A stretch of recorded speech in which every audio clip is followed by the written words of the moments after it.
The limit of a recovery operation is rarely defined by budget. The true limit is the atmosphere itself. At 8,200 feet in the Finisterre range of Papua New Guinea, the air thins enough that rotor efficiency and power margin shrink dramatically. In that kind of density altitude, heavy lift becomes a narrow, conditional window, not a guarantee. This is where physics starts vetoing ambition unless every pound, every degree of temperature, and every gust is accounted for. For 60 years, a Republic P-47D Thunderbolt, serial number 4-2-22687, lay pinned against this ceiling. It was not lost in the traditional sense. It was held in a suspension of terrain and altitude that made retrieval a calculation of extreme risk. On April 29, 1944, this fighter failed to return to Nadzab airfield. The pilot was First Lieutenant Marion Lutes. His mission is generally described as a local test flight, a routine procedure that ended in silence. The aircraft vanished into the cloud layer and did not answer further calls or reappear in any confirmed sightings. For more than 3 decades, the jungle canopy closed over the impact point, and the site remained unrecorded beyond the people who lived closest to it. The location did not enter wider awareness until 1979, when a ground expedition reported locating the debris field. Even then, the discovery did not lead to immediate action. The wreck remained in situ for another 25 years, waiting for the technology and the logistics to catch up with the difficulty of the terrain. The Thunderbolt is among the largest and heaviest single-engine fighters of the Second World War. At maximum takeoff weight, it could reach about 17,500 pounds, nearly 8 metric tons. Even empty, the airframe is a massive assembly of steel armor plate, turbocharger ducting, and heavy-gauge aluminum skin. This is not a fragile canvas biplane. It is an industrial machine. Finding one intact at 8,000 feet presents a logistical paradox. You have a heavy lift requirement in an environment that prohibits heavy lift aircraft due to the thin air.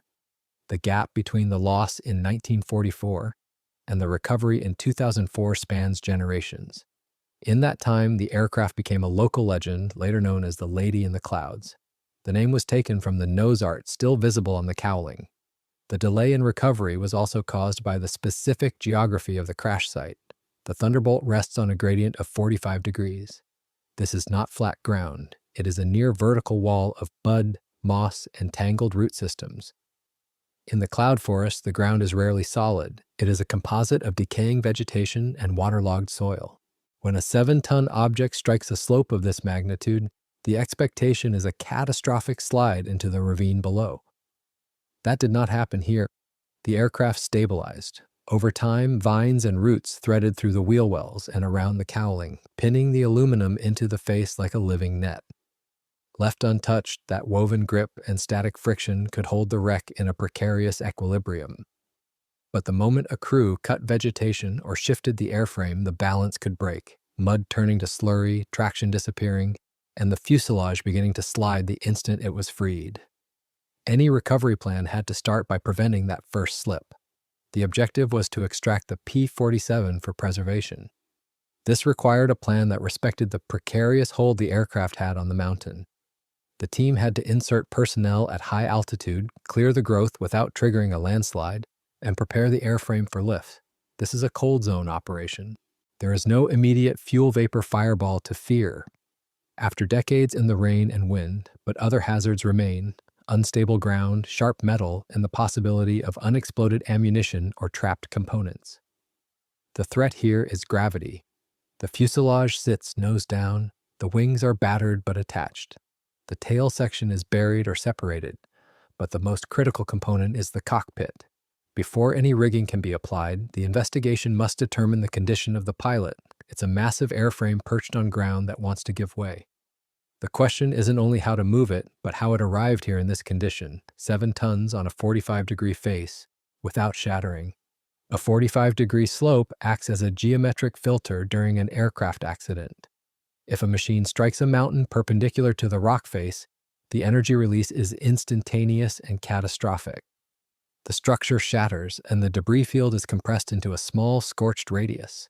But if the angle of the flight path matches the angle of the terrain, the outcome changes. The mountain acts as a brake rather than a wall. In the case of Thunderbolt 4-2-22687, The geometry is consistent with a lower speed impact, possibly near the stall margin. The aircraft did not disintegrate. It impacted the canopy of the mountain forest and settled onto the steep gradient. That matters because the fuselage absorbed the kinetic energy over distance rather than in a single violent pulse. The wings took the brunt of the tree strikes, shearing branches and shedding speed, but the armored tub of the cockpit remained largely intact. This survival of the structure preserved the forensic timeline of what happened immediately after the propeller stopped turning. When investigators reached the site, the first data point was the canopy. In the P-47, the bubble canopy is designed to slide backward on rails. On this wreck, the canopy was found in the closed position. In aviation archaeology, a closed canopy usually implies the pilot is still inside, entombed by the crash or trapped by the deformation of the fuselage. However, a closer inspection of the canopy glazing revealed a distinct anomaly. An emergency side panel on the left was missing. On the P-47, the canopy runs on heavy rails that can warp and jam when the fuselage twists. To keep a pilot from being trapped under a locked canopy, designers added a knockout side panel, an exit meant to be kicked or forced out from inside when the main track won't move. The absence of this panel is a powerful clue, though not absolute proof. It is consistent with a conscious pilot dealing with a jammed canopy and forcing a way out. If that reading is correct, then First Lieutenant Marion Lutes survived the initial impact, found the main canopy immovable, breached the emergency opening, and exited the aircraft. Inside the cockpit, later surveys reported observations that fit that sequence. No human remains were reported in the seat or on the floor of the flight deck during the 1979 visit or the 2004 recovery. The seat harness was described as unbuckled and the cockpit was empty.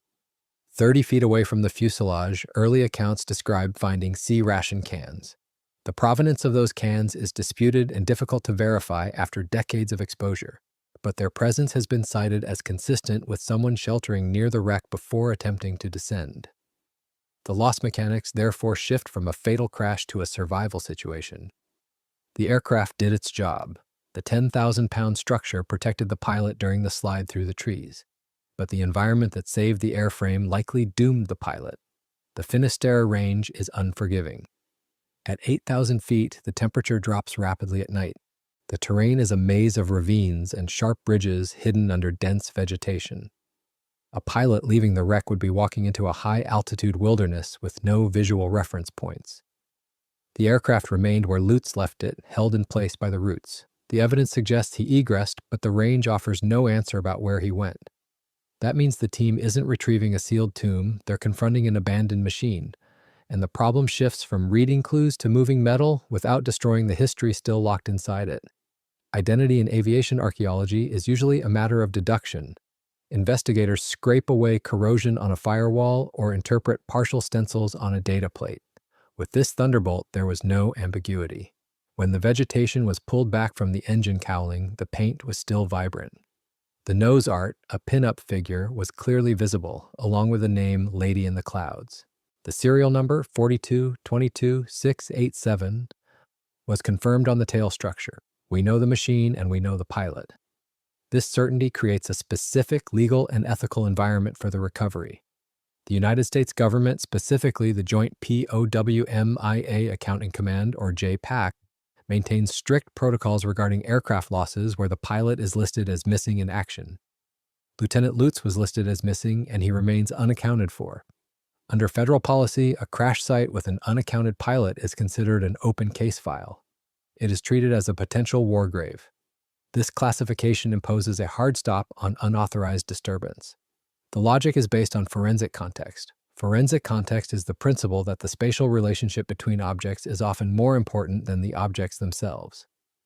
In a crash investigation, the location of a buckle, a boot, or a bone fragment relative to the airframe tells the story of the final moments. If a site is scavenged or moved without rigorous documentation, that context is destroyed. The data grid is erased. JPAC opposed the recovery of the Lady in the Clouds because removing the fuselage risks losing small, calcified evidence that might be hidden in the sediment beneath the cockpit floor. However, the private recovery team operated on the evidence secured during the initial surveys. Their argument relied on the empty cockpit and the missing canopy panel. If the pilot left the aircraft under his own power, the fuselage is no longer a tomb. It is an artifact. The site contained the machine, but not the man. This distinction is the pivot point for the permission to recover. The team contended that leaving the aircraft in the jungle guaranteed its eventual destruction by corrosion and vandals, whereas recovery guaranteed its preservation. Despite the objection from U.S. authorities, the operation proceeded under the jurisdiction of the Papua New Guinea government and the local landowners. In October 2004, the recovery team mobilized. They established a chain of custody protocol to ensure that if any human remains were discovered during the disassembly, all work would stop, and the evidence would be turned over to the appropriate consulate. This satisfied the local legal requirements, but it did not remove the friction with the American historical agencies. The team now faced the physical reality of the site. Identifying the plane was the easy part. Moving it was the engineering problem. The P-47 is a heavy, wide track fighter. It was never designed to be taken apart in the field. The bolts securing the wings to the fuselage had been torqued in a factory in Farmingdale, New York, 60 years prior. They were now seized by oxidation. The tools required to break them were heavy industrial torque multipliers, which had to be flown in by helicopter. On paper, the hurdles were cleared. But as the team stood on the 45-degree mud slope looking at the 8-ton fighter, the paperwork became irrelevant. The challenge shifted back to physics. They had a helicopter on standby, but the air at 8,000 feet was too thin to support the weight of the prize. Local authorities had signed off, but the thin air still held the final veto over the plan. The mathematics of aircraft recovery are unforgiving. At sea level, a Me-8 helicopter, depending on variant and configuration, can carry on the order of 3,000 kilograms on an external sling. Up here, that capability collapses into a thin sliver, the tyranny of density altitude.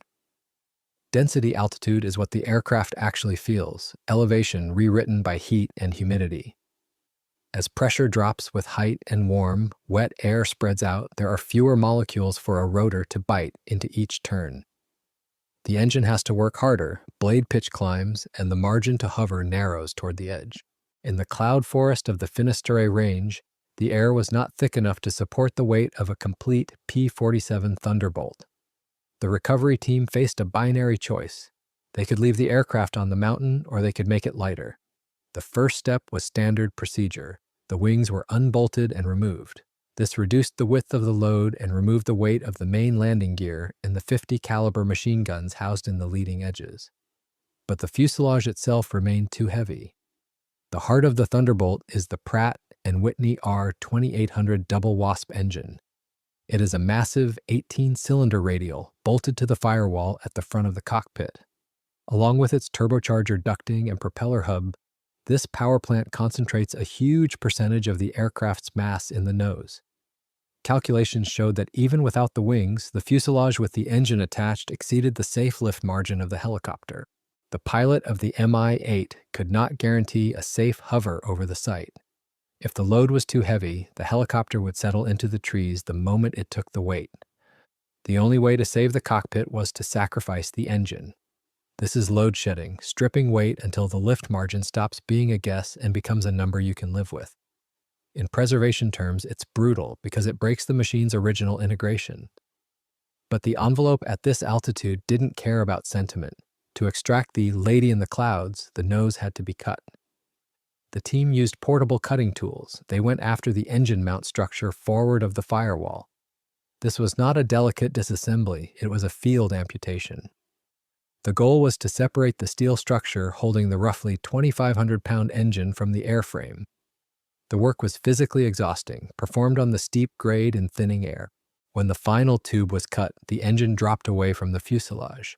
The center of gravity of the remaining structure shifted instantly backward.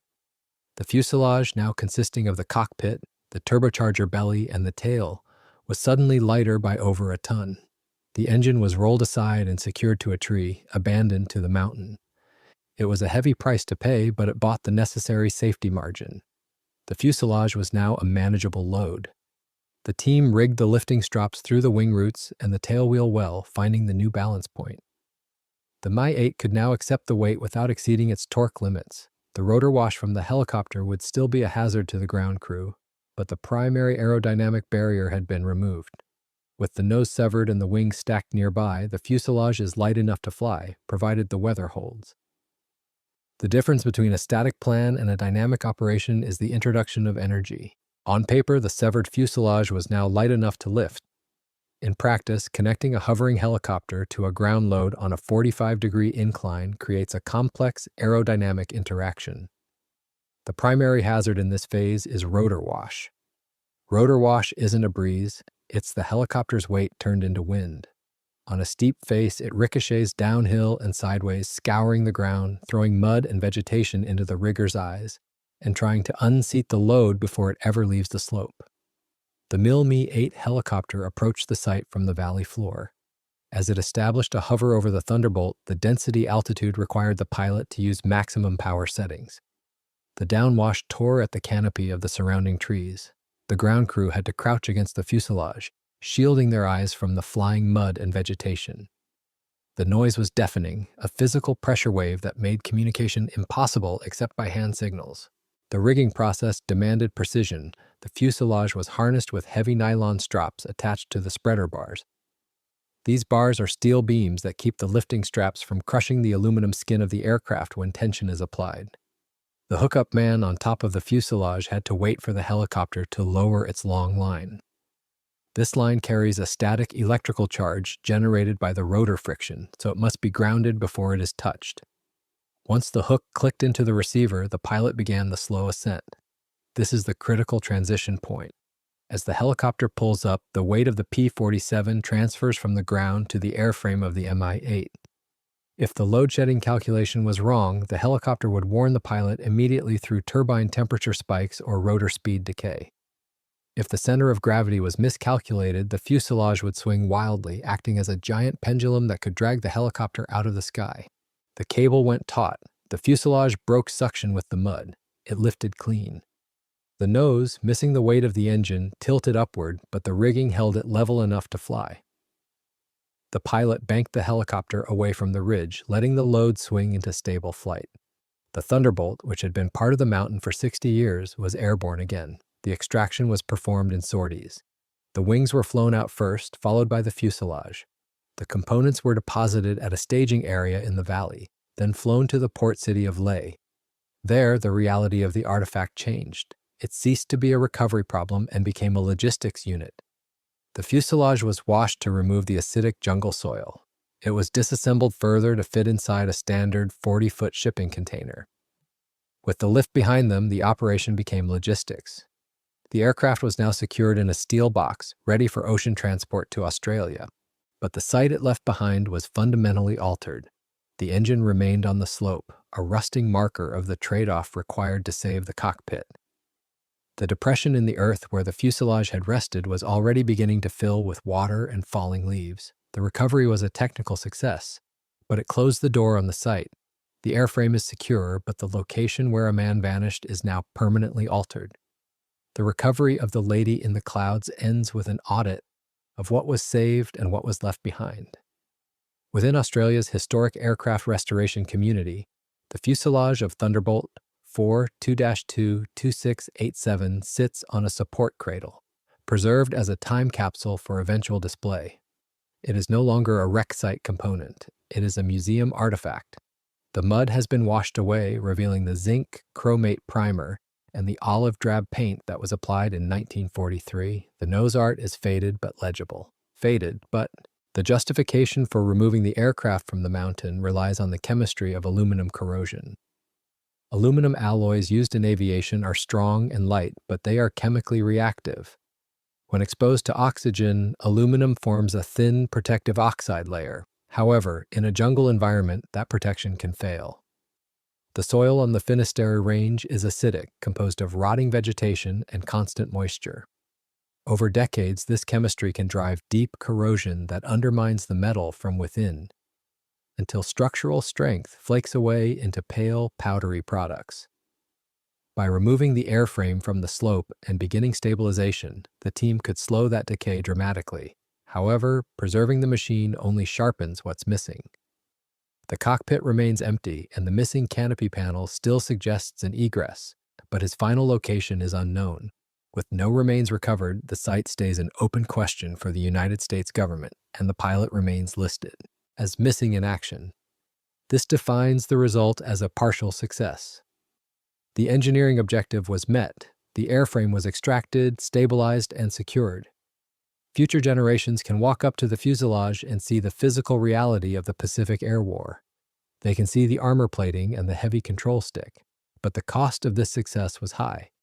The R-2800 engine, the heart of the machine, lies rusting on the mountainside, severed to meet a weight limit. The site itself has been disturbed, making any future archaeological survey for the pilot significantly more difficult. The Thunderbolt is now a static display. It does not fly, it does not run. It serves as a witness to a specific day in April 1944. The recovery proved that with enough planning and risk acceptance, even the heaviest wreckage can be retrieved from the most hostile terrain. But it also proved that technology has limits. We can lift the plane, we can stop the corrosion, and we can reconstruct the flight path. But we cannot always find the pilot. The lady in the clouds has returned to the world of the living, but the man who flew her remains part of the mountain.